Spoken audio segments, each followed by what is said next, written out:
Hello and welcome to the Following Truth Bible Study. I'm your host, LJ. Thank you very much for joining me today.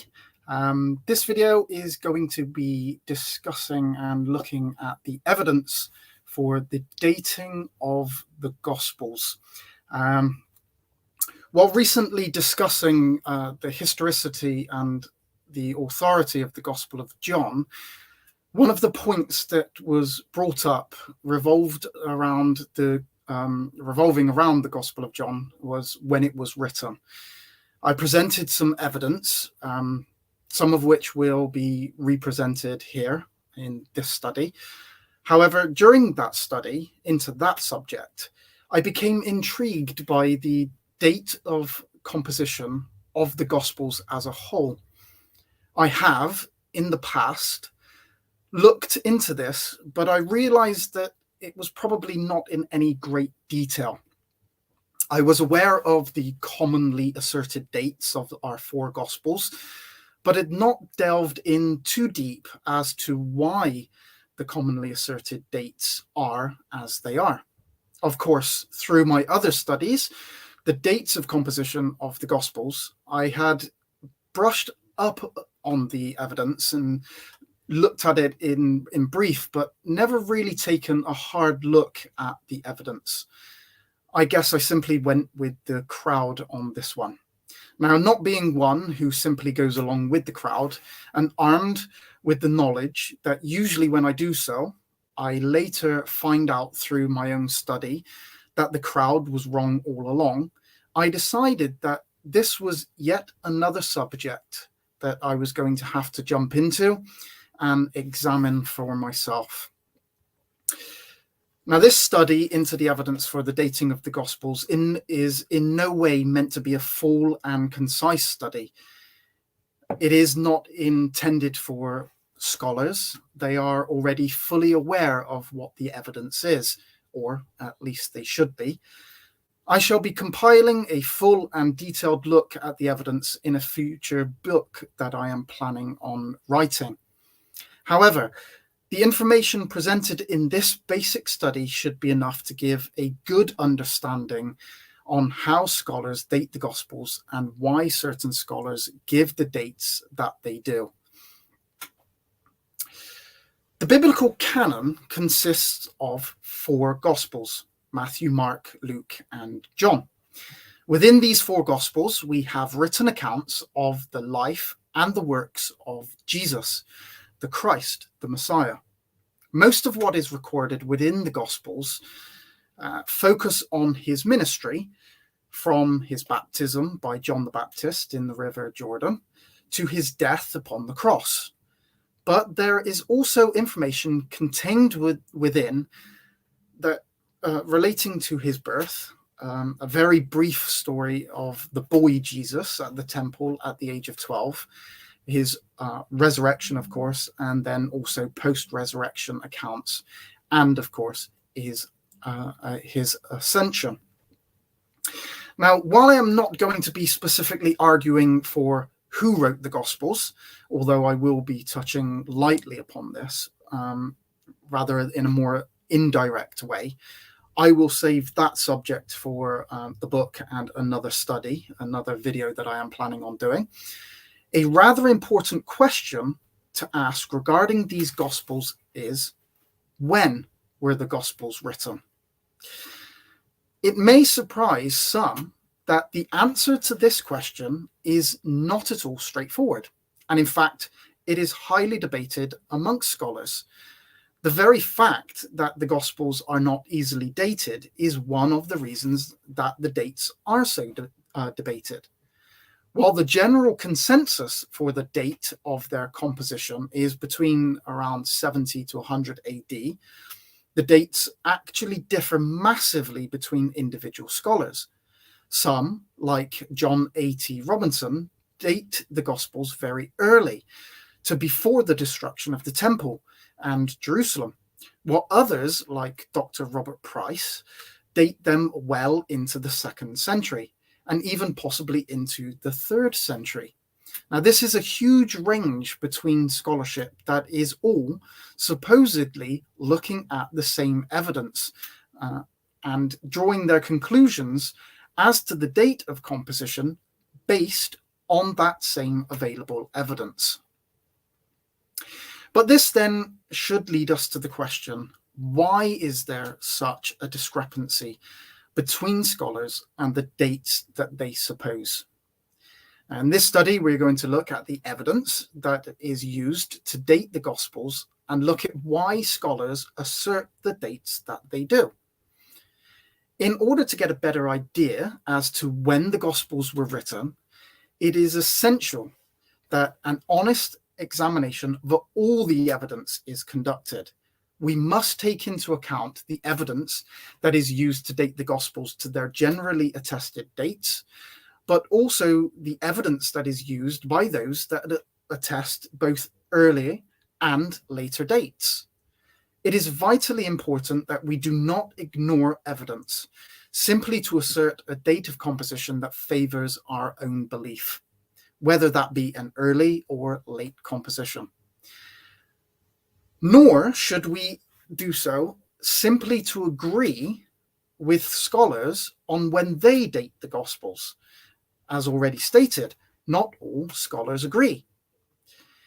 It is also important to check that those who have asserted the dates that they have themselves have not ignored any of the available evidence in order that they can assert the date that they have, or that they can be shown to not have been aware of the available evidence when they made their assertions, through either not being aware of the specific piece of evidence that could have influenced their asserted date, or the evidence was not yet discovered and so was not available to them when they made their assertion on the date. We must also take into account the scholar's own bias when they make their assertion for their dates, and all scholars have some bias based on their own theological beliefs, and that bias is often very detectable. Now, before we dive into the evidence, let's take a look at some of the dates postulated and those who advocate those dates. Now, early dates are some people like John A.T. Robinson and Jimmy Akin. So when it comes to standard dating of around 70 to 100 AD, we have people like Bart Ehrman, who states the very first surviving account of Jesus' life was written 35 to 40 years after his death. Our last canonical gospel was written 60 to 65 years after his death. That's obviously a lot of time. And that comes from Bart Ehrman's book, How Jesus Became God, page 90. Now, also, Peter Williams asserts this kind of age, although he does not dismiss an earlier dating of the Gospels. And then we have a late dating, which comes to us from people like Robert Price and F.C. Bauer. As with much of the information presented here, this list is very basic and will be dealt with in more detail when I present that in my book form. So how do scholars come to this understanding? Let's start with the order of composition. Today, it is generally understood that Mark was the first of our four Gospels to be written. Matthew and Luke came later, probably a decade or so after Mark, and that John was the last Gospel to be written. The reason that Mark is dated first is because it is commonly believed by modern scholarship that both Matthew and Luke used Mark as a source for their own Gospels. And so Mark must have already been written in order for them to be used by Matthew and Luke. The reasons for this assertion are mainly based on studies of the actual gospel texts themselves, and this is known as Markan priority. I shall quote world-renowned New Testament scholar Bart Ehrman again. There are reasons for thinking that Mark was written first. So maybe he wrote around the time of the war with Rome, 70 CE. If Matthew and Luke both used Mark as a source, they must have been composed after Mark's gospel circulated for a time outside its own originating community, say 10 or 15 years later in 80 to 85 CE. That's Bart Ehrman, Jesus Interrupted, page 145. Now, the reasons why it is believed that Mark wrote first. Here I'm going to quote again Bart Ehrman. Now, the reason why I am quoting Bart Ehrman so much, and why I will on numerous occasions throughout this study, is due simply to his fame. He is widely known by those of all different walks, Christians, atheists, Muslims, mythicists, and of course he is well respected within the scholarly and academic world. It doesn't necessarily mean that I agree with what he states. It's just I'm using this because he was somebody that is well known and attests to a common dating of what the Gospels are generally attested to being dated. He has also written many books, so his works are easy to quote from, and also for those who would like to check the citations. But here I'm going to quote his blog. Matthew and Luke often present the stories of their Gospels in the same sequence. Jesus did this, then he did that, then he said this, then he said that. What is odd is that when they do preserve the same sequence, it is almost always with stories that are also found in Mark. This curiosity of sequence can scarcely be explained if Mark were not one of the sources for Matthew and Luke. Imagine for a moment a different scenario, that Matthew were the source for Mark and Luke. In this hypothetical case, Mark must have decided to remove some of Matthew's stories, since his gospel is much shorter than Matthew's. Many of these Matthean stories that Mark omitted, however, were retained by Luke. But when Luke copied Matthew, why would he have rearranged precisely those stories? That is to say, why would Luke have rearranged only those stories that Mark did not bother to copy, while keeping the stories that Mark did copy in the same sequence? It is almost impossible to explain Luke working this way, or Matthew, if Luke were the source for both him and Mark. This means then that the additional stories of Matthew and Luke that occur in different places in the narrative must indicate that Mark was the one of their sources into which they both inserted these other stories. And that, like I say, comes from Bart Ehrman's blog. Now, I'm not going to delve too deep here in this study into the Markan priority. Again, I'm going to put that into the book form and also create a writing and video for that as well. While it is important to fully understand why modern scholarship asserts this, for now it is sufficient simply to give that brief overview. Usually those asserting Markan priority will also assert that the Q hypothesis, this being that Matthew and Luke, but not Mark, while utilizing Mark as a source, also had a secondary source that contained sayings of Jesus. This source is called Q, for the German Quell, meaning source. This study will also not be dealing with Q, although I would like to note that Q has never been found. It does not exist today, and so remains only as a hypothesis. Now, some scholars have postulated that the Gospel of Thomas is this Q, but this is rejected by most, and I would reject that as well. Now, the Q hypothesis is not accepted by all scholars, and I would at this point recommend Mark Goodacre's book, which is this one, and it is the Case Against Q, which I think is a really good read.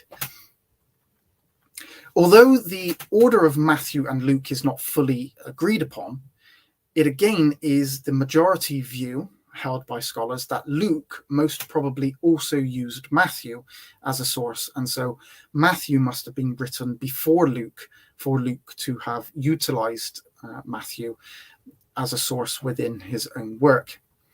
Helmut Koester states, "There are, however, two earlier witnesses to the text of Mark. According to the two-source hypothesis, both Matthew and Luke, written just before or just after the year 100 CE, have used Mark's gospel and have copied large portions of its text." And that comes from the Ancient Christian Gospels, page 275. Now, John is usually ascribed the position of being the last gospel written. There are a couple of reasons for this. One, it is recorded by Irenaeus that John was the last gospel written. Matthew also issued a written gospel among the Hebrews in his own dialect while Peter and Paul were preaching at Rome and laying the foundations of the church. After their departure, Mark, the disciple and interpreter of Peter, did also hand down to us in writing what had been preached by Peter. Luke also, the companion of Paul, recorded in a book the gospel preached by him. Afterwards, John, the disciple of the Lord, who also had leaned upon his breast, did himself publish gospel during his residence at Ephesus in Asia. And that's Irenaeus Against Heresies, Book 3, Chapter 1. This attestation by Irenaeus that John was the last gospel written is also recorded by Eusebius, also recording that Irenaeus had specifically stated as having been written after Matthew, Mark, and Luke. Matthew published his gospel among the Hebrews in their own language, while Peter and Paul were preaching and founding the church in Rome. After their departure, Mark, the disciple and interpreter of Peter, also transmitting to us in writing those things which Peter had preached, and Luke, the attendant of Paul, recorded in a book the gospel which Paul had declared. Afterwards, John, the disciple of the Lord, who also reclined on his bosom, published his gospel while staying at Ephesus in Asia, and that's Eusebius Church History, Book 5, Chapter 8. Now, it is asserted that John is much more theologically developed, as so it is more likely to have been the last book. John seems to be the most theologically developed gospel, and so it was probably written later still, near the end of the first century, around 90 to 95 CE. These are rough guesses, but most scholars agree with them. Bart Ehrman, Jesus Interrupted, page 145. Now, we must understand the reasoning behind Bart Ehrman's assertion that John is a later gospel, based on it being a more theologically advanced book. Anyone who is more than remotely acquainted with Mr. Ehrman's work and theological beliefs will know that he believes that the stories regarding Jesus were embellished during the first few centuries after Jesus had died, and that the Gospel of John teaches that Jesus is God. This is, in Bart Ehrman's understanding, a later development of the Christian faith, and that the earlier Gospels, Matthew, Mark, and Luke, do not teach this. In his book, How Jesus Became God, Bart lays out his argument of how the idea that Jesus was God came about. He argues that this was not the belief of the earliest Christians, and that it was a later theological development where Jesus became God. And again, I'm going to quote Bart Ehrman. Jesus was a lower-class Jewish preacher from the backwaters of rural Galilee, who was condemned for illegal activities and crucified for crimes against the state. Yet, not long after his death, his followers were claiming that he was divine. Eventually, they went even further, declaring that he was none other than God, Lord of heaven and earth. And so the question, how did a crucified peasant come to be thought of as the Lord who created all things? How did Jesus become God? Bart Ehrman, How Did Jesus Become God? Page 1. So, Bart believes that it was the followers of Jesus that embellished the stories and made Jesus God. And again, I'll quote Bart. In the ancient world, it was possible to believe in a number of ways that a human was divine. Here are 2 ways it could happen, as attested in Christian, Jewish, and pagan sources. By adoption or exaltation. A human being, say a great ruler or warrior or holy person, could be made divine by an act of God or a god, by being elevated to a level of divinity that she or he did not previously have. Or by nature or incarnation, a divine being, say an angel or one of the gods, could become human either permanently or more commonly temporarily. One of my theses will be that a Christian text, such as the Gospel of Mark, understands Jesus in the first way, as a human who came to be made divine. The Gospel of John understands him to be the second way, as a divine being who became human. Both of them see Jesus as divine, but in different ways. And that's Bart Ehrman, How Jesus Became God, page 5. But it makes it very clear that Bart makes it very clear that he believes that Jesus is not the Messiah, and that he was made to be divine and later made God by way of his followers.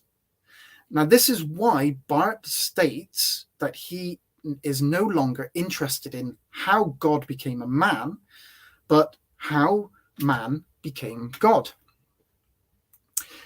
As a historian, I am no longer obsessed with the theological question of how God became man, but with the historical question of how a man became God. And that's Bart Ehrman, How Jesus Became God, page 2. Now, as Bart no longer believes that Jesus is God, Bart doesn't even believe that there is a God. His understanding of the gospel is therefore based entirely on his understanding that it was the followers of Jesus that made these claims of divinity and eventually turned him into God, and that Jesus himself never made any claims of divinity or being God. These claims about Jesus were later attributed to him, and the Gospel of John is written from that viewpoint. What is very important to note regarding Bart's understanding of the Gospels, their composition, and the reasons for their composition, is that Bart believes that the Gospels do teach that Jesus was divine, and that it was through the process of time that he has been elevated to the status of being God. We can, therefore, clearly see how Bart would be influenced by his belief that Mark does not teach that Jesus is God, but John does, and his understanding of how in time this has happened. For Bart, because of his understanding of what the Gospels teach, he can clearly see the progression from divine being in the earlier Gospels to the belief that Jesus is God in the Gospel of John. So Bart's dating of the Gospels and his understanding of the order of composition is based on his belief of the progression of proclamation of who Jesus was by his followers. Now, while I agree with Mr. Ehrman regarding his statement that Jesus being understood to be God is a later development, I do not in any way agree with his assertion that the Gospel of John teaches this, and thus its need to be a later composition, based on its later developed theological teachings. In reality, it does not hold any weight, as this understanding of the Gospel of John is in fact incorrect. If the Gospel of John doesn't teach that Jesus is God, as I believe it doesn't, then Barth's argument and reasoning is no longer valid. It is worthy of note at this point that while today most scholars do assert that Mark was written first, this has not always been the understanding of the early church. This is in reality a modern belief, and we must note that it is contrary to the evidence of what early church fathers recorded. It was Matthew, not Mark, that was understood to be the first gospel written by early church fathers. There simply was no contest amongst the early church fathers about which gospel was written first. Every writer that makes reference to the order of the Gospels states that Matthew was written first. Eusebius records that Origen had stated that it was Matthew who had written the first Gospel, Mark, then Luke followed, and John, just as Irenaeus had stated, was the last Gospel written. Tertullian, while he does not say that Matthew was the first, he does at least seem to put John and Matthew as the first Gospels written. He gives no specific order of composition between these two Gospels. And I should quote Tertullian here: John and Matthew first instill faith into us, while of apostolic men, Luke and Mark renew it afterwards. And that's Tertullian against Marcion, Book 4, Chapter 2. St. Augustine also attests to Matthew being the first and John being the last of the four Gospels written. For the first place in order was held by Matthew, and the last by John, and thus the remaining two, who did not belong to the number referred to, but who at the same time had become followers of the Christ, who spoke in these others, were supported on either side by the same, like sons who were to be embraced, and who in this way were set in the midst between these two. And that's Augustine, Harmony of the Gospels, Chapter 2.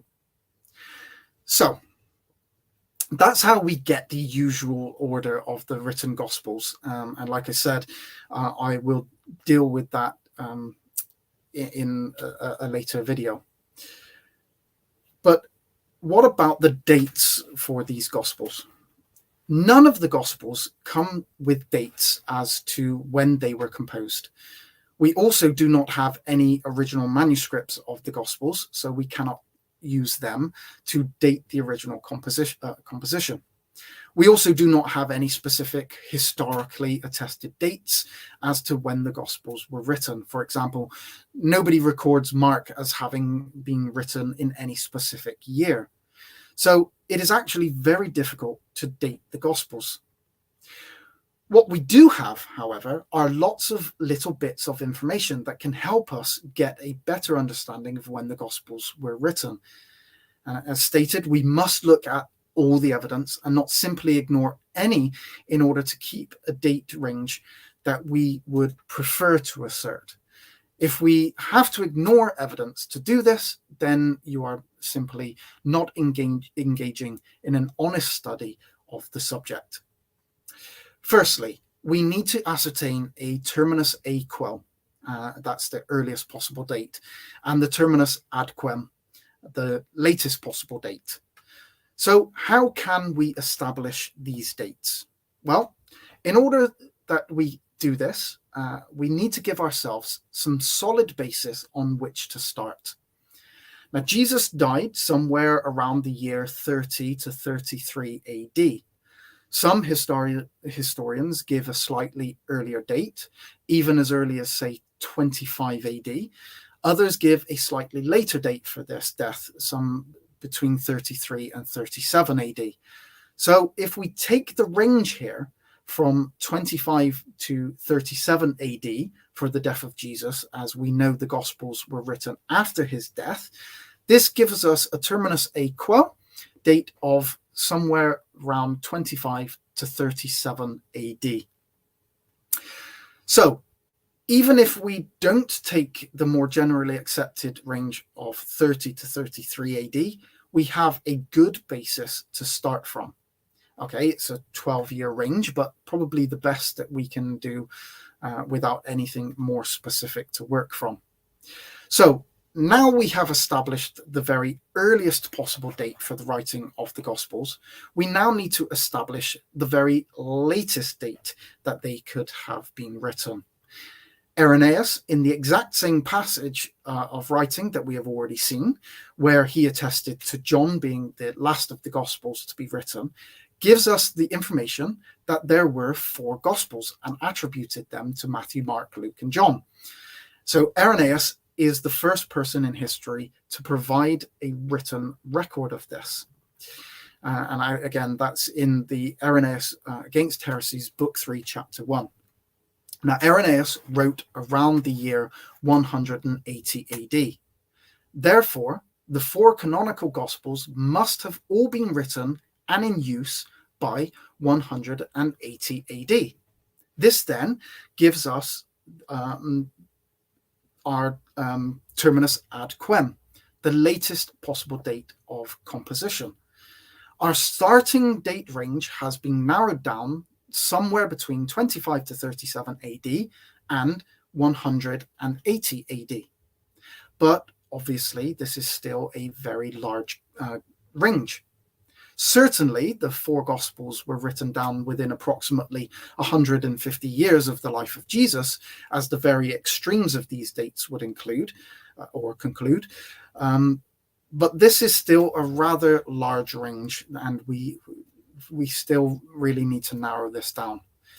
It also doesn't demonstrate as to why some assert an early date, why some assert a later date, and why we have the dates asserted by the general consensus. So we must look deeper into the evidence available to see if we can gain any further information that can give us clues as to the dates of composition. We shall start with the earliest possible date of authorship. Bart Ehrman, in his book Jesus Interrupted, states, without going into all the details, I can say that we know with relative certainty from his own letters and from Acts that Paul was writing during the 50s of the Common Era. 50 to 60, clarification of date range is Bart Ehrman's, as he states. He was well-traveled in Christian circles, and he gives in his own writings absolutely no evidence of knowing about or ever having heard of the existence of any Gospels. From this, it can be inferred that the Gospels probably were written after Paul's day. Jesus Interrupted, page 145. One piece of evidence, maybe not the strongest, but certainly worth thinking about. The Apostle Paul wrote his letters around 50 to 60 CE. He was widely traveled and knew a lot of Christian communities, certainly all the major ones in major urban areas of his day. And Paul gives no indication that he had ever heard that there were Gospels about Jesus. Maybe he knew of them and just chose to ignore them in his letters. But for a variety of reasons, that seems unlikely. And so it appears that the Gospels were not in circulation yet in the 50s CE. So that narrows the dates to 60 CE and later, probably. Again, that is Bart Ehrman. So using argumentation that is used by Bart Ehrman, and for sure other scholars, we have moved the earliest possible date for the Gospels to after 60 AD. We will come back and look at this argument regarding Paul later on in this writing, in this study. But we have more information and argumentation to look at. As we have seen, Mark is usually accepted as being the first gospel written. At this time, we are going to work on this understanding that Mark came first. Now, the reason for this being twofold. One, if we can work out a rough date for Mark, then we can assert a date range for the start of the composition of the Gospels. If it is found that Matthew was written before Mark, then we will know that whatever date we have for Mark, Matthew must be even earlier than this date. So, regardless of whether Mark or Matthew was written first, if we can narrow the date range for this particular gospel, the Gospel of Mark, it will help with the dating of the other three Gospels. As we have also seen, the most common date for the Gospel of Mark is somewhere around the year 70 AD. So how do scholars come up with the date for the Gospel of Mark? Now, it may surprise people. It should be a surprise, and it is actually quite shocking that the main argument for the date of Mark being around 70 AD is that scholars generally tend to date Mark to after the destruction of the temple, based on the fact that Jesus in the Gospel of Mark predicts its destruction. Mark 13:1. And as he went out of the temple, one of the disciples saith unto him, Master, see what manner of things and what buildings are here. And Jesus answering said unto him, Seest thou these great buildings? There shall not be left one stone upon another, that shall not be thrown down. Most scholars either reject or do not take into account the prophetic abilities of Jesus. Or in other words, they reject supernaturalism. It is assumed that Mark must have been written after the temple had already been destroyed in order to have Jesus predict its destruction and therefore have Jesus' prophecy be fulfilled. This was done in order to demonstrate that Jesus was indeed a prophet. And scholars call this vaticinium ex eventu. That simply means that the text is written after the events that they seemingly prophesy, in order that it would appear that the prophecy was made before the event. Now, most scholars, certainly amongst those that do not believe that Jesus was who he claimed to be, this date then becomes the terminus a quo, the earliest possible date. And I shall quote Udo Schnell here. From the viewpoint of the evangelist, Mark 13:2-14, are vaticinia ex eventu, and the Gospel of Mark was probably written after the destruction of the temple early in the 70s. And that's in the History of the Theology of the New Testament writings, page 202. Matthew presupposes the destruction of the temple. The terminus ad quem is provided by the knowledge of the Gospel of Ignatius around 110 CE. The Gospel of Matthew was probably written around 90 AD. And that's Udo Schnell, the History of the Theology of the New Testament writings on page 222.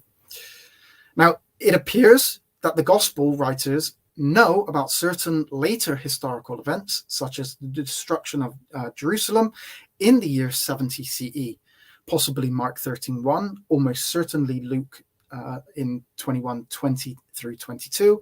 That implies that these Gospels were probably written after the years 70. But Ehrman, Jesus Interrupted, again, page 145. Now, this is the main basis for their terminus a quo. It is not based on manuscript evidence, patristic writings. In fact, we will see that it is actually contrary to patristic evidence. The date for the terminus a quo is derived from the assertion of vaticinia ex eventu, that the gospel writers wrote after the event.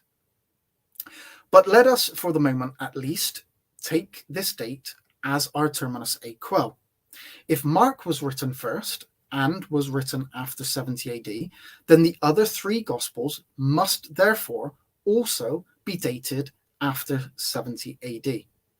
So if we follow this logic, we have now got an earliest possible date as being 70 AD and a latest date of 180 AD. Just like the argument regarding Paul, we shall also return to this earliest date of composition later on in the study.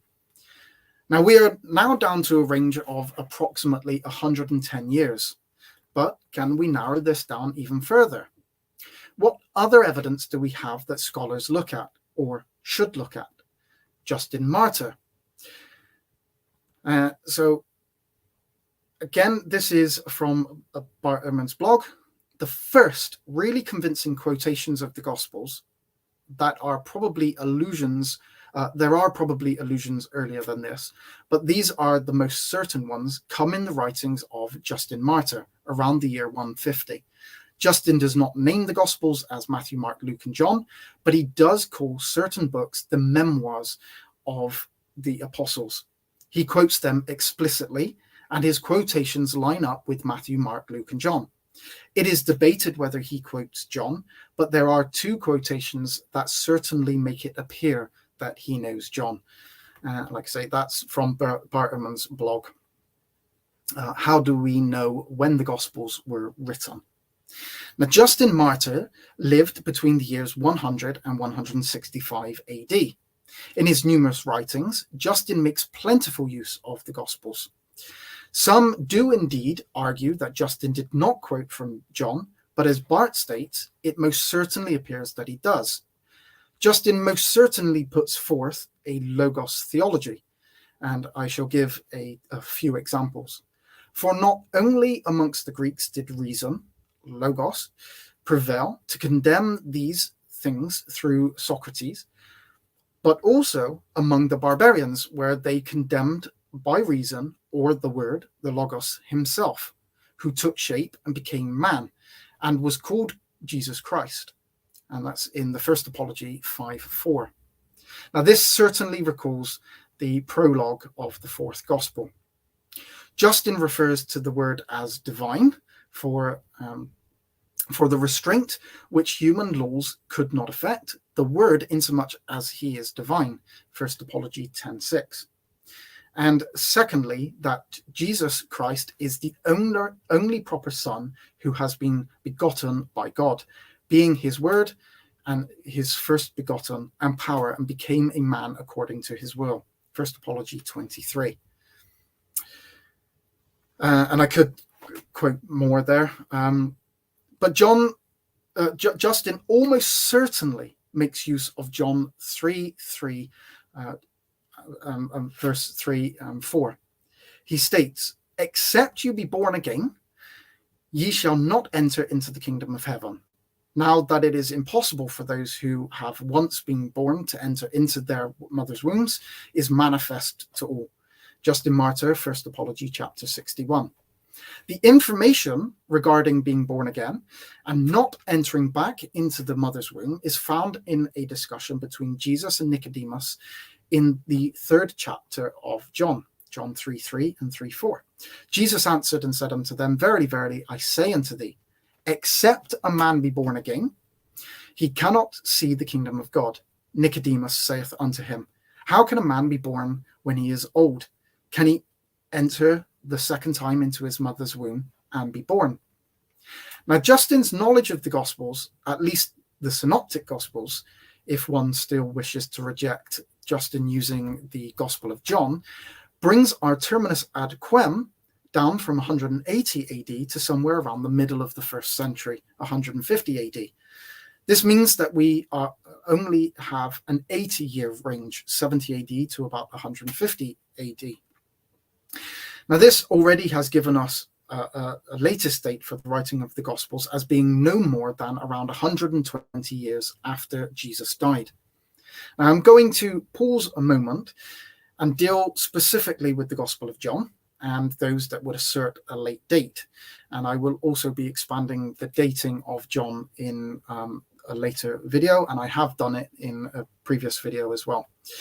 Now, as we saw earlier in the study, F.C. Baur dated the Gospel of John very late. His assertion was that it was dated somewhere between 160 to 170 AD. Now, I think Justin Martyr proves this assertion false, but let us work on the basis that Justin did not know the Gospel of John. We still have P52 to contend with.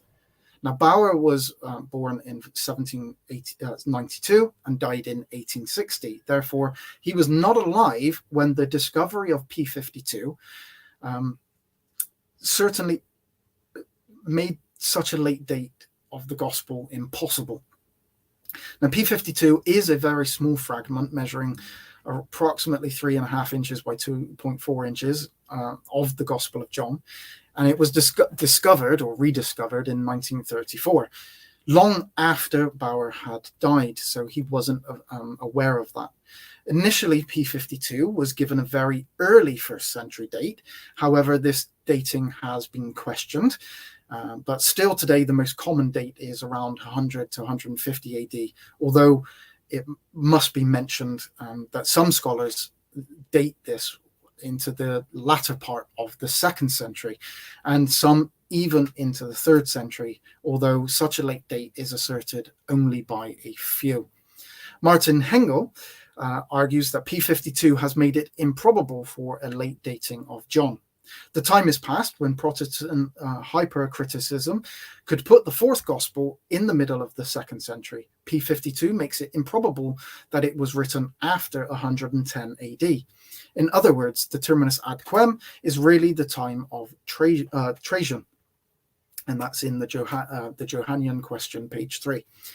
Now, we are told by Eusebius that John lived until the time of Trajan. And you can find that information in Eusebius Church History, Book 3, Chapter 23. Trajan was emperor between January 98 AD to August 117 AD. John then died before 117 AD. But Hengel also argues against dating John too early. On the other hand, the precise information given by Irenaeus that the 4th Gospel is also the later of the 4 canonical Gospels, along with the reference to the death of the evangelist John in the time of Trajan, and its last verses, where the end of the beloved disciple is put along with the martyrdom of Peter, should warn us against dating the Gospel too early. Martin Hengel, the Johannian question, page 3. As the other references, such as the expulsion of Christians from the synagogue, the Logos theology, and the rejection of Docetism, suggest a later origin, we may hardly presuppose a final redaction before 98 AD, i.e. before Trajan. And again, that's on page 3. Of course, this presupposes that John is the author of the Gospel of John. As I've already stated, in this specific study, I will only be touching upon who wrote the Gospels. Of course, it must be pointed out that most scholars today do not think that the Gospels were written by those whose name they carry. The Gospels of Matthew, Mark, Luke, and John were not written by those 4 men. It is assumed that they were anonymous. We must, at this point, make note that this was not a debate in the early church, apart from a little argument as to whether the Gospel of John was written by him. It was at one point attributed to one of his enemies, but this was shown false very early on. Matthew, for instance, is never attributed to anyone other than Matthew. If the Gospels were anonymous, it stands to reason that we would have more names put forth regarding who was the writer. To separate the Gospels from one another, they would have needed distinguishing from one another. We must ask, if the Gospels were not already attributed their names, why different parts of Christianity from different locations never attribute the Gospels to anyone other than those that carry their names. Why? And more importantly, how did this tradition of the gospel writers from all over different parts of Christianity in different locations separately all come to the assertion that it was Matthew, Mark, Luke, and John that wrote the Gospels? But there is even more evidence that we can narrow our range even further still. Papias. Papias was an early church father. Now, while I do believe that Papias was aware and was influenced by the Gospel of John, I am not going to argue that. I have done that in other writings. All I'm going to be dealing with are the four Gospels. What I will address is the witness of Papias to two of the Gospels, the Gospel of Matthew and the Gospel of Mark. And this is sufficient in our dating of the Gospels in general. Although Papias wrote a 5-volume work called Expositions of the Sayings of the Lord, these works have not survived until today. We only know them through the quotations of those works by later church fathers. These works of Papias are dated to somewhere between 110 and 140 AD. And I'll just quote Eusebius here, but concerning Matthew, he writes as follows. So then, Matthew wrote the oracles in the Hebrew language, and everyone interpreted them as he was able. And the same writer uses testimonies from the first epistle of John and from that of Peter likewise. And he relates another story of a woman who was accused of many sins before the Lord, which is contained in the gospel according to the Hebrews. These things we have thought it necessary to observe in addition to what has already been stated.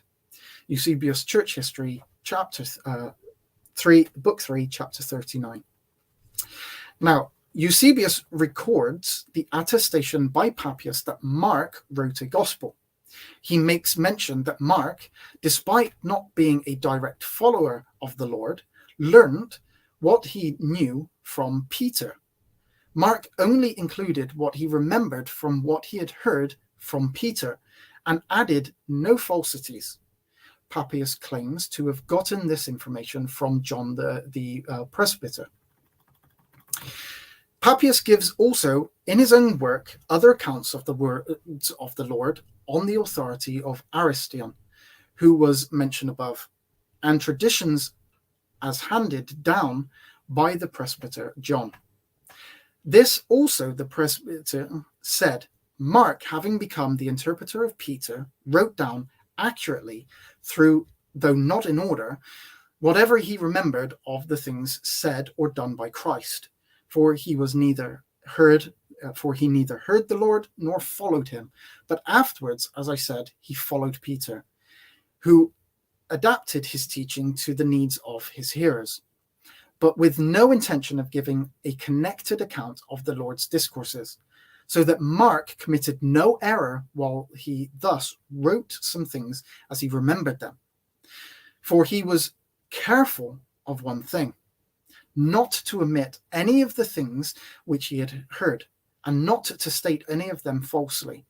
These things are related by Papias concerning Mark, and that's Eusebius Church History, book 3, chapter 39. The account of Eusebius then has Mark learning from Peter, and John the presbyter having told this tradition to Papias. This would clearly have made this tradition earlier than that of Papias, although we would not be able to state accurately how much earlier based on this information. It must be noted that there is a lot of hearsay in the record of Eusebius. Here, I think it would be worthy of mention that some scholars believe that this Mark, who wrote the gospel, is the John Mark who is mentioned in the book of Acts and the letters of Paul. Acts 12:12, and when he had considered the thing, he came to the house of Mary, the mother of John, whose surname was Mark, where many were gathered together praying. And you can also see this in Acts 12:25, Acts 15:37 through 39, and Colossians 4:10, Philemon 1:24, Marcus, in Philemon 1:24. While this may be a reasonable postulation, it needs to be pointed out that there is no direct link between this belief and Papias.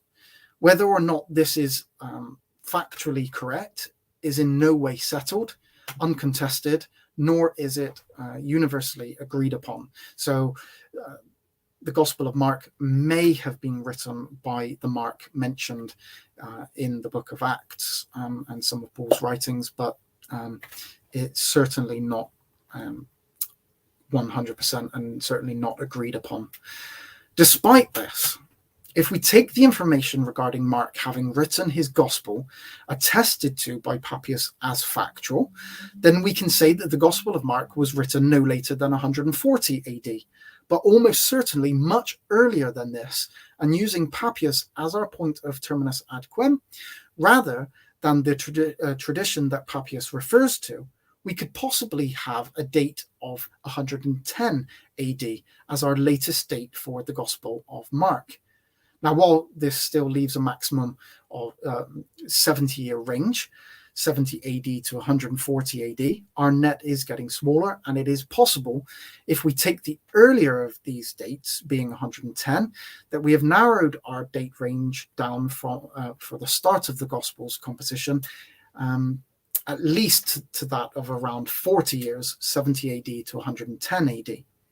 Now, of course, if we accept that Papias has obtained this information from tradition that has been passed down to him, meaning the tradition is older than the writings of Papias, as it is attested, then it is very plausible that this would reduce our latest date even further. Though we shall not make this assumption of an earlier date to set the terminus ad quem, as although it is certainly likely, we do not have any other information that would allow us to do this. Any date asserted earlier than that of Papias would, while being likely, would simply be postulation. So at this point, we're going to have to leave the latest date as around 110 to 140 AD. Now, some information regarding the Gospel of Mark. Now, we know that Mark was not an eyewitness disciple of Jesus, but we are told rather that he learned this from Peter. We also know that Mark specifically wrote his gospel for a Greek-speaking audience, as he regularly translates Hebrew and Aramaic expressions. And I'll just give a quick example here in Mark 3:17. And the sons, and James, the son of Zebedee, and John, the brother of James, and he surnamed them Boanerges, which is the sons of thunder. And also you can find this in Mark 15:34. And at the 9th hour, Jesus cried with a loud voice, saying, Eloi, Eloi, lama sabachthani, which is being interpreted, my God, why hast thou forsaken me? Now, Mark also regularly explains Jewish rituals. Again, I shall just present an example here in Mark 7:3.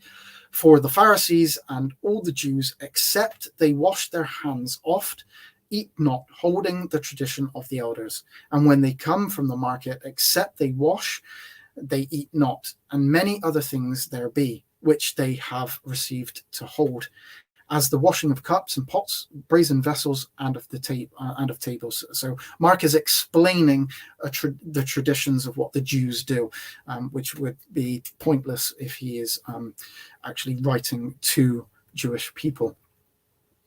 And you can also see this in Mark 14:12. Now, so I say it is unlikely that Mark would have included these details and translations if the audience that he was writing to were Jews. So it is far more likely and accepted by scholars that Mark's audience were those outside of Israel. Now, Schnell also postulates that Rome could have been the place of writing of the gospel. And that's on page 201, it is believed that Rome could very well have been where Mark composed his gospel. This comes from his use of Latin words. Of course, if Mark did learn from Peter, it is very possible that he was in Rome with Peter while Peter was preaching the gospel. Now, at this point, we're going to go back and look at the earliest possible date that we have established, that being around 70 AD, specifically a date that comes after the fall of Jerusalem and the destruction of the temple. As we have also established, the date is asserted by scholars based almost entirely on the argument that the gospel writers have put this prophecy on the lips of Jesus. However, this argument is, of course, biased against Jesus actually being able to prophesy the destruction of the temple. This then presupposes that Jesus was not who he claimed to be, and that he could not have foretold the destruction of the temple. If it was the intention of the gospel writers to put on the lips of Jesus a prophecy of an event that had already taken place, we must ask as to why did they not include the fulfillment of the event within their gospels. Not one of the gospel writers makes mention of the temple being destroyed or the fall of Jerusalem. If it was their agenda to make Jesus a prophet by including prophetic statements by Jesus, then it seems a little curious as to why they would not then include the fulfillment of the prophecy if they were writing after the event had happened. And it is a point that John A.T. Robinson made note of in his book, Redating the New Testament, on page 13. One of the oddest facts about the New Testament is that what on any showing would appear to be the single most datable and climactic event of the period, the fall of Jerusalem in 70 AD, and with the collapse of institutional Judaism based on the temple, is never once mentioned as a past fact. It is, of course, predicted, and these predictions are, in some cases at least, assumed to be written or written up after the event. Now, John A.T. Robertson also states, if one really wants to see what ex eventu prophecy looks like, one should turn to the so-called Sabellian oracles. And there he quotes, "And a Roman leader shall come to Syria, who shall burn down Solymas, Jerusalem's temple, with fire, and therewith slay many men, and shall waste the great land of the Jews with its broad way." And that is the quotation from the Sabellian oracles. Such detailed prophecy is not found in the prophecy of the destruction of Jerusalem in the gospel text. And Mr. Robertson also states, it is precisely such detail that one does not get in the New Testament. Now, of course, this is just an assumption, but it does have evidence to support it. The writers of the Gospels included fulfilled prophecies throughout their writings. For example, Luke records a prophecy by a not so well-known prophet named Agabus that was fulfilled in the days of Claudius Caesar, Acts 11:27. And in these days came prophets from Jerusalem unto Antioch, and there stood up one of them named Agabus, and signified by the spirits that there should be great dearth throughout all the world, which came to pass in the days of Claudius Caesar. Why did Luke not include the prophecy of the temple destruction being fulfilled? He clearly believed prophecy was a real thing and was willing to include fulfilled prophecy in his gospel. Surely, the fulfilled prophecy of the temple being destroyed would have been worthy of note if it had happened while Luke was writing his gospel. Now, again, I'll quote John A.T. Robinson. Explanations for this silence have of course been attempted, yet the simplest explanation of all, that perhaps there is extremely little in the New Testament later than 70 AD, and that its events are not mentioned because they had not yet occurred, seems to me to be to demand more attention than it has received in critical circles. And that's John A.T. Robinson citing CFD Moore. It should also be asked as to why Luke does not include the deaths of Paul or Peter. Luke was the supposed traveling companion of Paul and wrote much about Paul in the book of Acts. However, Luke does not refer to Paul having died, which happened around the year 64 to 67 AD, depending on who you are going to cite, but it's the middle of the 60s. Acts was written after Luke had written his gospel. If Paul had not yet died when Acts was written, then Acts must have been written prior to this date, and therefore also the Gospel of Luke must precede this date. The Acts of the Apostles, the book of Acts, ends with Paul in Rome preaching, Acts 28:30, and Paul dwelt two whole years in his own hired house and received all that came in unto him, preaching the kingdom of God and teaching those things which concerned the Lord Jesus Christ with all confidence, no man forbidding him. And that is the end of the gospel, of the book of Acts. Paul is still alive. The ending of the gospel, the book of Acts, demands us to ask, why does it end where it ends?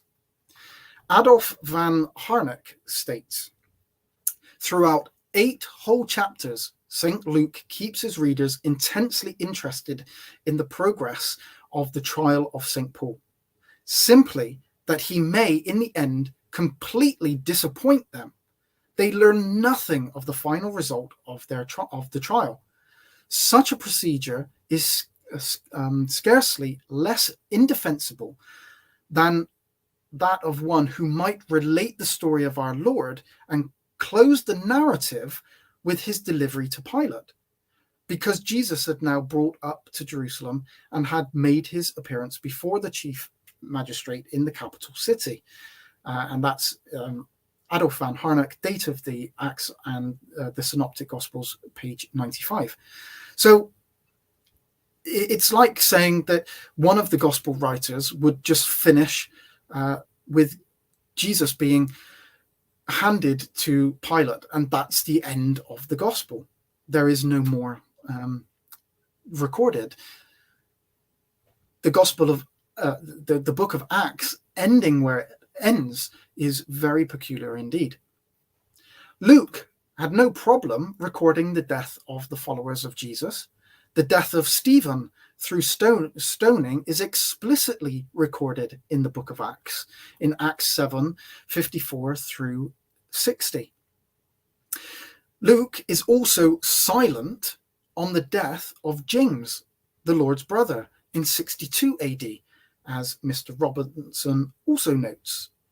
Nor, for that matter, is there any hint of the death of James, the Lord's brother, in 62, which took place at the hands of the Sanhedrin against the authority of Rome. And that's in his book, page 89. Luke mentions persecutions of the early church, such as in Acts chapter 5, Acts 5:40. And to him they agreed. And when they had called the apostles and beaten them, they commanded that they should not speak in the name of Jesus and let them go. But Luke makes no mention of the great fire of Rome in 64 AD, nor does he mention the persecution of the Christians under Emperor Nero. Nero was the emperor between 54 and 68 AD. All of this is an argumentation from silence, but seeing Luke is so focused on historical events and that he includes so much else, the silence of Luke is peculiar in this regards. And Harnack further states, "For many years I was content to soothe my intellectual conscience with such expedients, but in truth they altogether transgress against inwardly probability and all the psychological laws of historical composition. The more clearly we see that the trial of St. Paul, and above all his appeal to Caesar, is the chief subject of the last quarter of Acts, the more hopeless does it appear that we can explain why the narrative breaks off as it does, otherwise than by assuming that the trial had actually not yet reached its close. It is no use to struggle against this conclusion." Harnack, in his book, The Acts of the Apostles, did side with general consensus when he dated Luke and Acts. And he states, "Therefore, for the present, we must content to say St. Luke wrote at the time of Titus, 79 to 81, or the earlier years of Domitian, 81 to 96, but perhaps even so early as the beginning of the 7th decade of the 1st century. However, as we've already seen, he actually attests contrary to that in his later writings. And in the book of the date of the Acts of, and the Synoptic Gospels, which was written 3 years later, he concludes that the book of Acts was probably written in 62 AD. If this date is accurate, or even close to being accurate, this then, of course, would then mean that the date of the writing of the Gospel of Luke must have an authorship date prior to 62 AD. Now, what if we presuppose that Jesus was who he said that he was? What if we are biased on the opposite end and include the fact that Jesus was the Messiah and was able to predict the fall of Jerusalem and the destruction of the temple? Could we move determinus a quo from 70 AD to an earlier date and align with people like John A.T. Robinson? Well, the simple fact is, yes, we can, because the only thing stopping us from doing so is the presupposed belief that Jesus was not the Messiah, or that he did not or could not predict the destruction of the temple, and that it was the writers of the Gospels that put that prediction upon the lips of Jesus. There is no other objection to an earlier date. If Jesus was in fact the Jewish Messiah who died, rose again, and ascended to heaven, then this argumentation becomes moot. Christianity is built on the belief that Jesus was who he said he was, that he was the Messiah, that he died, that he was raised from the dead, and that he ascended to heaven. If these things are true, then this simply eliminates the argumentation that Jesus could not predict the temple's destruction and removes the requirement for the writers of the gospel to have put on the lips of Jesus the prophecy. The earliest date for the writing of these gospels being after 70 AD is no longer valid. Now, this does not in any way argue that Jesus was who he said that he was, despite my belief that he was. It only argues that if Jesus was who he said he was, then we are not bound by 70 AD. Even if Jesus was not who I believe him to be, it is still possible that Jesus could have predicted the fall of the temple. Jesus did not give any specific date for when the temple would be destroyed. It could be that he believed that the situation between the Jews and the Romans was likely to erupt into the war that eventually happened, and so assumed that the temple would be destroyed even if he wasn't prophetically predicting its destruction. Now, I will grant that if Jesus was not who he claimed to be, and we are only working historically, this possibility is less likely than that of the prophecy being put onto his lips after the event. But despite this, I still think that it must at least be included as a possibility.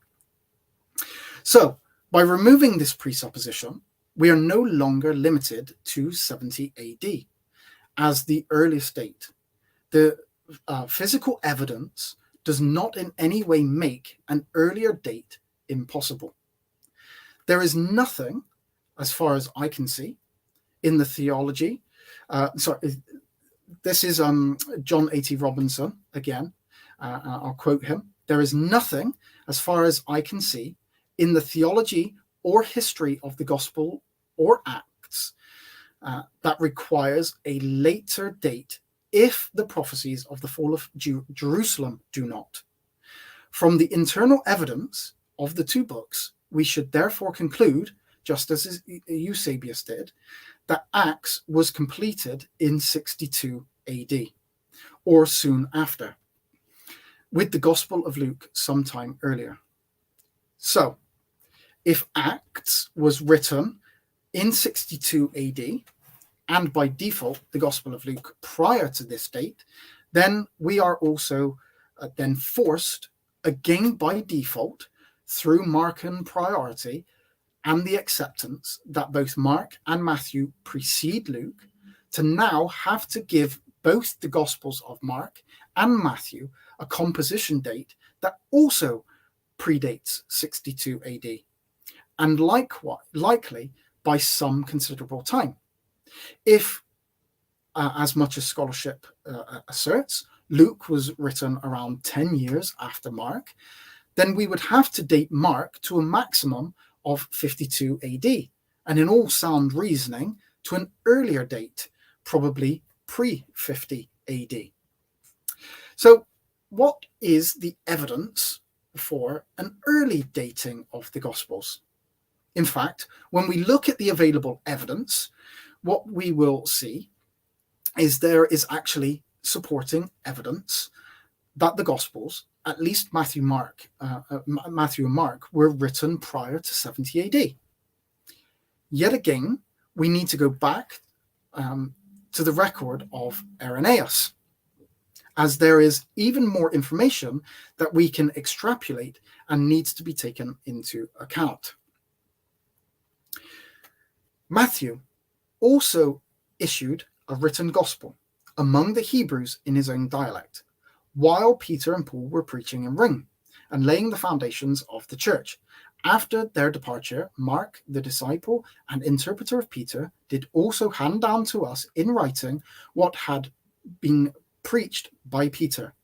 Luke also, the companion of Paul, recorded in a book the gospel preached by him. Afterwards, John, the disciple of the Lord, who also had leaned upon his breast, did himself publish a gospel during his residence at Ephesus in Asia.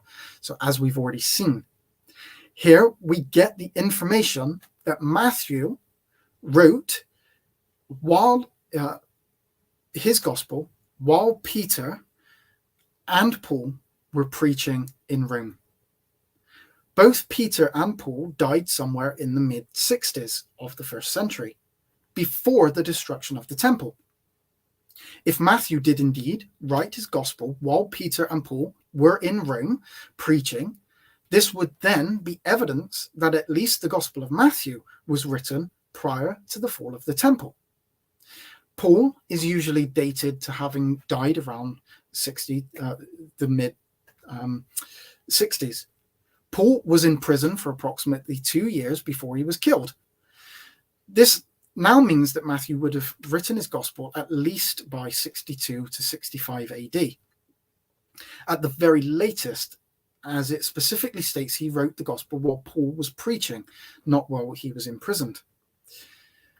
This also has further ramifications for the earliest date of the Gospels. As we've already established, most scholars place Mark as the first Gospel, If this information is correct, and Matthew wrote his gospel at the very latest in around 62, 65 AD, then if we accept Mark would have been written around 10 years earlier, prior to Matthew, Mark's gospel would have to be dated no later than 62 AD, and again, likely earlier. Now, it would be dishonest to take the information regarding the attestation to the four Gospels and that of John having been the last Gospel written and use that information and then simply ignore the information regarding when Matthew wrote his Gospel. At a minimum, it would need to be explained as to why this information is being ignored or why it is being discarded. There are two further points that need to be noted in the passage. It is recorded that Matthew wrote his gospel in the Hebrew language. There are now a number of points that we need to deal with.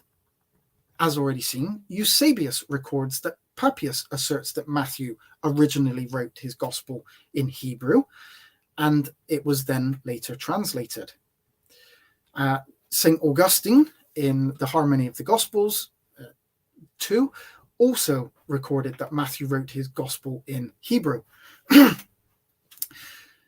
There is no physical evidence beyond the claim that Matthew wrote his gospel in Hebrew that he actually did. We do not have any manuscript support for this claim, but while the physical evidence for Hebrew Matthew is lacking, Eusebius is not the only one where we can find that attestation that Matthew wrote in Hebrew. Obviously, we've got St. Augustine. Jerome also attested that Matthew wrote his, or originally wrote his gospel in Hebrew.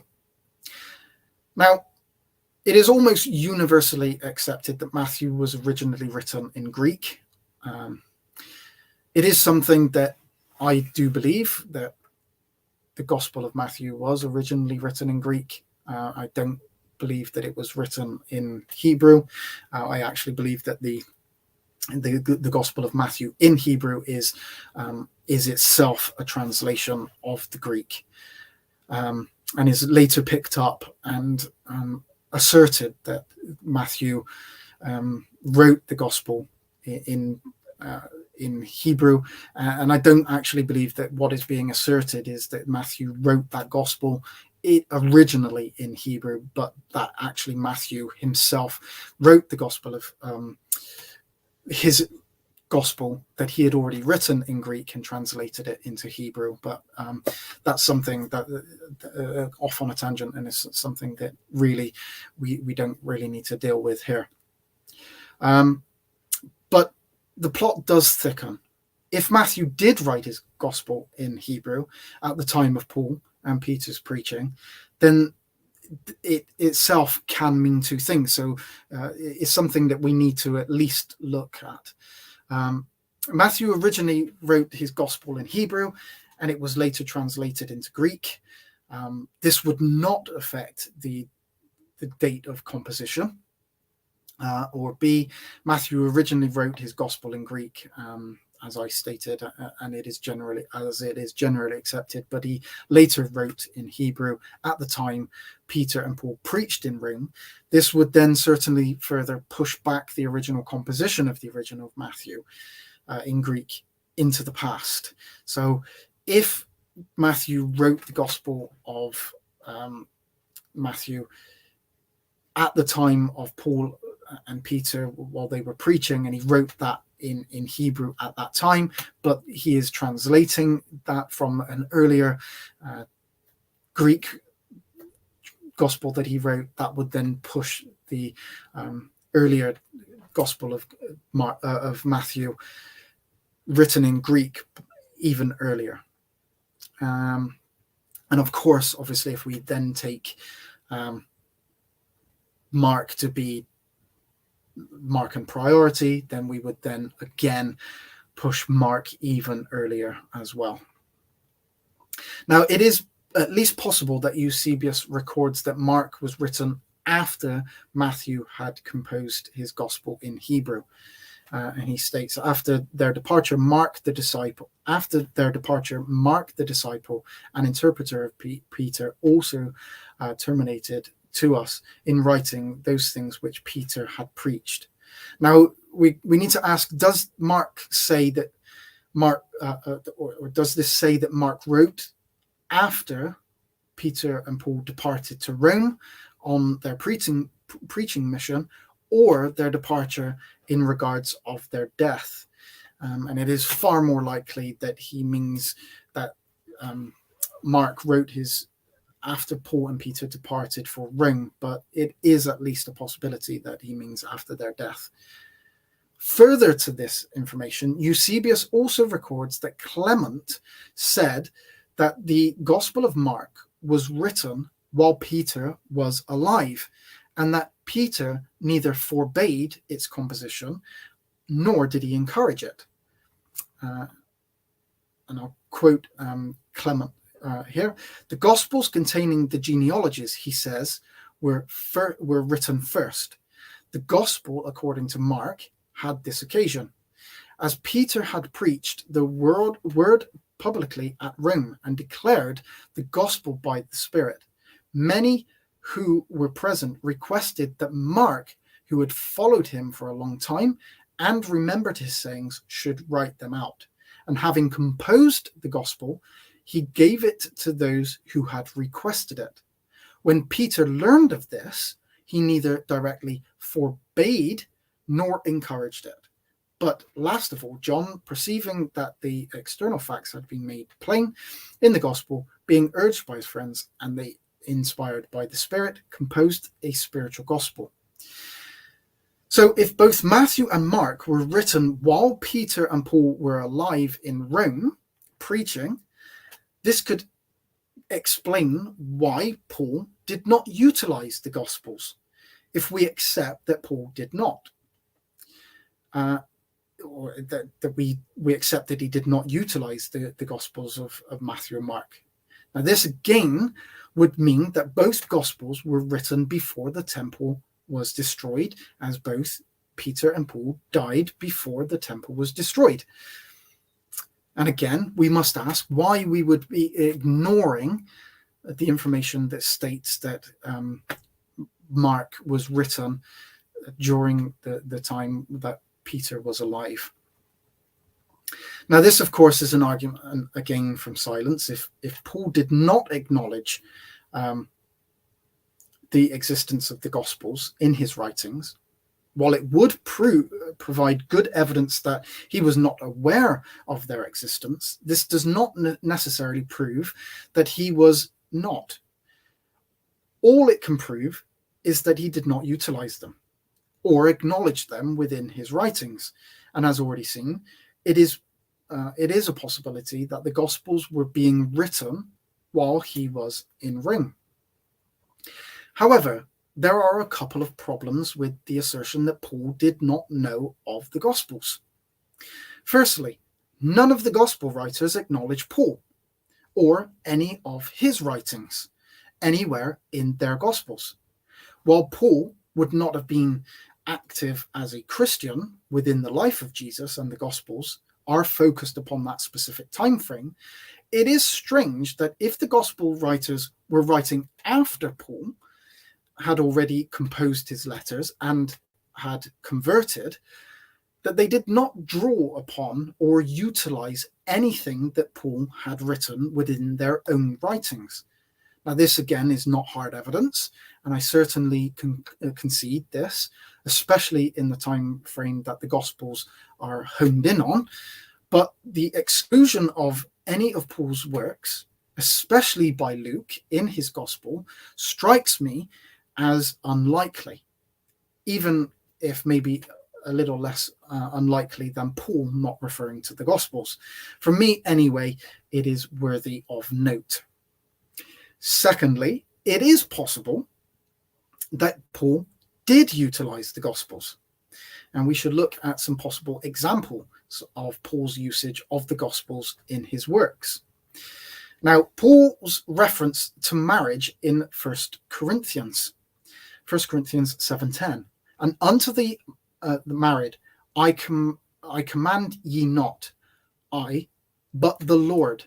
Let not the wife depart from her husband. But, and if she depart, let her remain unmarried, or be reconciled to her husband. And let not the husband put away his wife. Now, notice what Paul specifically states there. Paul states that what he commands regarding those who are married comes from the Lord.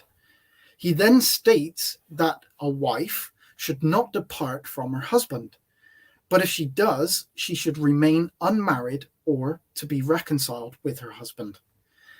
This is not drawn from the law of Moses. The law of Moses teaches divorce, that it was permitted, and that is found in Deuteronomy 24. When a man hath taken a wife and married her, and it come to pass that she find no favor in his eyes, because he hath found some uncleanliness in her, then let him write her a bill of divorcement, and give it in her hand, and send her out from his house. Paul did not obtain this information that he specifically states is the command of the Lord from the law. So we must ask as to where Paul got this information. And it could very well be that Paul obtained this information from one of, or more than one of, the Gospels. Jesus taught that a man and a woman should remain married, with only the caveat being fornication. In Matthew 5:31, it hath been said, whosoever shall put away his wife, let him give her a writing of divorcement. But I say unto you, that whosoever shall put away his wife, saving for the cause of fornication, causeth her to commit adultery. And whosoever shall marry her, that is divorce, committeth adultery. And this is, you can also find this in Matthew 19, 7 through 9. And it is also attested to in Mark 10, Mark chapter 10, verses 2 through 9. And is also found in the Gospel of Luke, Luke 16:18. Whosoever putteth away his wife and marrieth another committeth adultery, and whosoever marrieth her that is put away from her husband committeth adultery. Now it is far more likely that he found the view of Jesus regarding marriage from one of the Gospels rather than from direct revelation, especially when in the next verse Paul seems to not know the views of the Lord on one that has been unbelieving, or an unbelieving wife that puts forth and then he puts forth his own opinion in 1 Corinthians 7:12. But to the rest speak I not the Lord. If any brother hath a wife that believeth not, and she be pleased to dwell with him, let him not put her away. Jesus did not speak on this particular subject, and so Paul would not have been able to obtain this view on this from the Gospels. So if he had received the information about marriage from a direct revelation, why did he not receive the direct revelation that he then attests to here and says that he didn't receive this from the Lord? Paul also refers to the Lord's Supper in 1 Corinthians 11:23.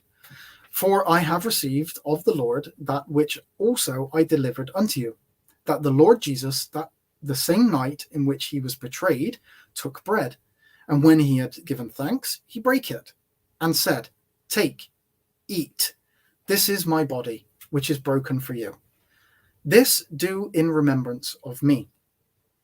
After the same manner also he took the cup, when he had supped, saying, This cup is the New Testament in my blood. This do ye, as oft as ye drink it, in remembrance of me. For as often as ye eat this bread and drink this cup, ye do show the Lord's death till he come. Now this again is found within the Synoptic Gospels in Matthew 26, Mark 14, and Luke 22. Now, Paul's rendering of the Last Supper is most similar to Luke's account. And I'll quote Luke. "And when the hour was come, he sat down, and the 12 apostles with him. And he said unto them, With the desire I have desired to eat this Passover with you before I suffer. For I say unto you, I will not any more eat thereof until it be fulfilled in the kingdom of God. And he took the cup and gave thanks and said, Take this and divide it among yourselves. For I say unto you, I will not drink of the fruit of the vine until the kingdom of God shall come. And he took bread and gave thanks and brake it and gave unto them, saying, This is my body, which is given for you. This do in remembrance of me. Likewise also the cup after supper, saying, This cup is the New Testament in my blood, which is shed for you. But behold, the hand of him that betrayeth me is with me on the table." Now, both Luke and Paul state, "Do this in remembrance of me." They both include that Jesus' body is for you. Both Luke and Paul also state the cup is the New Testament or the New Covenant in my blood. Now, lastly, we have 1 Timothy 5:18. "For the scripture saith, Thou shalt not muzzle the ox that treadeth out the corn, and the laborer is worthy of his reward." Now, notice that Paul states, "Scripture saith." For the scripture saith, Thou shalt not muzzle the ox that treadeth out the corn, and the laborer is worthy of his reward. So he is referring to scripture. Now, the first clause of this verse, Thou shalt not muzzle the ox that treadeth out the corn, is found in Deuteronomy 25:4. Thou shalt not muzzle the ox when he treadeth out the corn. However, the second clause, which is the second clause, the laborer is worthy of his hire, is found in Luke 10, verse 7. And in the same house remain, eating and drinking such things as they give, for the laborer is worthy of his hire. Now, this is only found in Luke 10, verse 7. It is not found in the Old Testament. So while Paul specifically states, as Scripture states, he then quotes the Old Testament, but then he also cites Luke as well. Now, the Greek of these two verses is almost identical. And if you look up the Greek, or if you look at my writing, you'll see that I have the Greek there, and they are basically identical. Now, that concludes the dating or the evidence for the dating of the Gospels. In reality, there is not much else, or there is not as much evidence when it comes to the dating that we would like, but hopefully this has given you a better understanding of just what kind of evidence there is available. Now, as I've stated, I'm not really this isn't arguing for any specific date, while it is my opinion that at least Matthew and Mark were written prior to the fall of the temple, and I actually believe that they were written somewhere between 45 and 60 AD, and Luke is almost certainly before the time of Paul's death. I do think that John is written later, maybe around the end of the first century, but I wouldn't discount a pre-70 dating. I'm not trying to assert any date at all. All I'm doing here is presenting the evidence that is available for scholars to look at and give you an understanding of what evidence is taken into account when scholars date the Gospels and why they have come to the conclusions that they have. Unless we can find some more solid basis on which to date them, all we can do is look at that evidence. We have to look at all the evidence that is available. We cannot ignore any of that evidence that is available in order to assert a date. We have to look at all, and we can draw our own conclusions based on the full evidence that is available. And it is therefore up to individuals on when they wish to date the Gospels, whether they wish to follow general consensus, whether they are going to go with earlier dating or whether they're going to go with the later dating of the Gospels. But it needs to be done on the basis that you are understanding what information is available, and really what the lack of information is available, and what we need to take into account when trying to date those Gospels. And we cannot simply ignore any of the information that is available, and we need to look at all the information that is available and draw your own conclusions. And like I said, I do believe that at least 3 of the Gospels were written before the fall of the temple and Jerusalem, and the prophecy that Jesus makes is prophetic, and that he actually does state those things. They're not later put onto his lips. That is my opinion based on the evidence that is available. You may disagree, and you are more than welcome to do so. And I hope that you are basing your how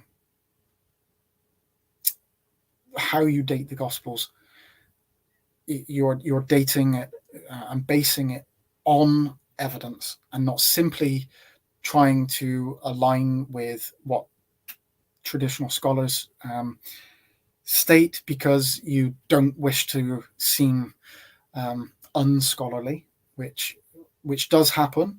Is you are basically, if you don't follow general consensus, you can be kind of seen as an outcast, and also that you are not basing it purely on your own theological beliefs, such as you don't believe that Jesus is the Messiah. I do have bias, as I said. We all have bias, including the scholars that date the Gospels to the way they have. Bias is something that we cannot ignore, and it does affect the way that we look at or the way that we date things. But I've presented now an hour and 40 minutes of the available evidence, and I hope that this has helped for you to at least examine that evidence and come to your own conclusion. Thank you very much for listening. I have really gone over where I wanted to, so I'm probably not going to open the floor up for discussion. What I will do is I will schedule in, hopefully sometime in the next week or so, another video where I'm going to not present the evidence, but just invite people on to actually discuss the evidence that I have presented, and look and see if maybe somebody else has got other evidence that they could possibly present as well. And like I said, this isn't a full presentation of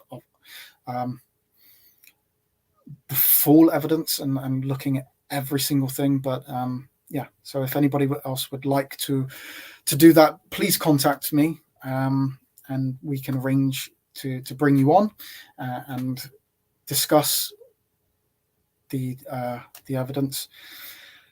Thank you for listening. It has been a long talk by me, probably longer than I thought. I thought that actually it was that it was going to only go on for an hour, but thank you very much for staying with me. Those that did, thank you for those that have come in and out,